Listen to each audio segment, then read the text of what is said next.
5月的第2个拜六是世界岛礁日，全世界对岛礁有兴趣的人，拢会伫即天记录身躯边发现的礁仔品种，而且把即寡记录资料传到世界性的资料库，协助全球分析礁仔类分布的状况。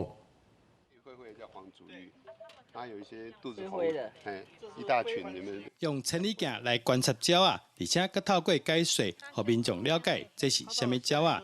新北市野鸟学会特别传专业的设备以及专业导览人员，互民众来认识岛礁的品种。这边可以看到黑面琵鹭，然后还有偶尔看过鱼鹰，然后很多水鸟。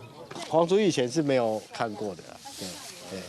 那今天环境怎么样？这里就还蛮舒服的啊，这里水边这样子还蛮舒服的。今年5月第2个拜六是世界岛礁日。全世界对礁仔有兴趣的人，拢会伫即天来记录礁仔，利用网络传到世界资料库。去年全世界都超过58000人做伙参与，记录到7636种的礁仔。去年的时候，同样是这个观鸟大日的时候，全球有将近6万人来参与同一天。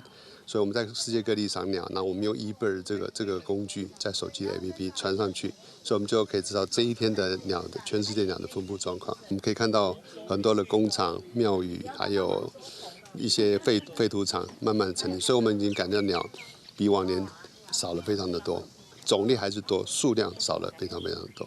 野鸟学会指出，透过记录到的礁仔资料库，甲全部的品种整理后，来协助学者利用资料。来分析岛礁的分布位置，确保全世界岛礁目前的保育状况。